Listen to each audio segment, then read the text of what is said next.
বাংলাদেশে চলছে প্রবাসী ফুটবলার উন্মাদনা। জামাল, তারিক, হামজা ও ফাহমিদুলের পর তালিকায় এলমান মতিন ও আব্দুল কাদির।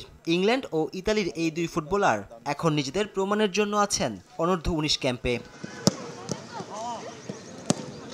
যশোরের শামসুল হুদা ফুটবল একাডেমিতে 2 সপ্তাহের অনুশীলন ক্যাম্পে আছেন 31 ফুটবলার। বসুন্ধরা কিংসের 2 ও বিকেএসপির 3 ফুটবলার যোগ দিলে সংখ্যা হবে 35।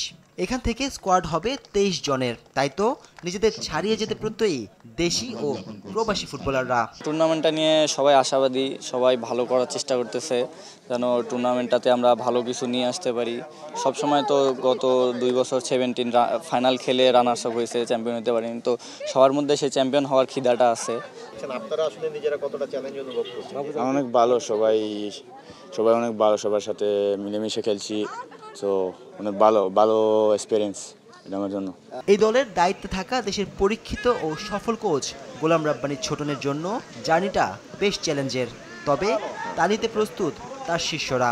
প্রত্যাশা তো অবশ্যই আমাদের আছে, এবং সাপে তো আমরা সবসময় যে আমরা ভালো করার জন্য যাই মানে আমাদের হলো বাংলাদেশ হলো সাপে হলো আপনার যে আমরা ফাইনাল খেলবো বা আমরা চ্যাম্পিয়ন হব, এরকম আমাদের প্রত্যাশাই থাকে। তো আজকে আমি হলো পুরো টিমটা আর কি আমরা 35 জনের যে টিমটা করছি, সেখান থেকে আমি 31 জন আজকে পেয়েছি। তো এখানে আমাদের হলো ভালো দিক হলো যে আমাদের ছেলেরা BCL, BPL আর বিকেএসপি আর হলো এলিট একাডেমির প্লেয়ার নিয়ে আমাদের হয়েছে। তো সবাই মোটামুটি প্র্যাকটিসের মধ্যে ছিল, এটা একটা ভালো দিক।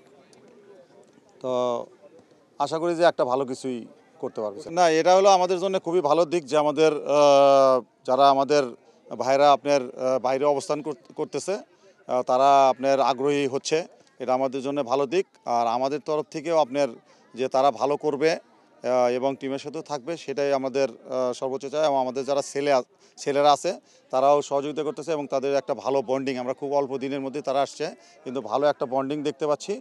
তো আমরা আশা করব যে সবার সম্মিলিত একটা প্রচেষ্টায় আমাদের একটা ভালো কিছু হবে। আগামী 9 থেকে 18 মে ভারতের অরুণাচল প্রদেশে বসবে এবারের আসর। নাজমুস সাকিব, RTV।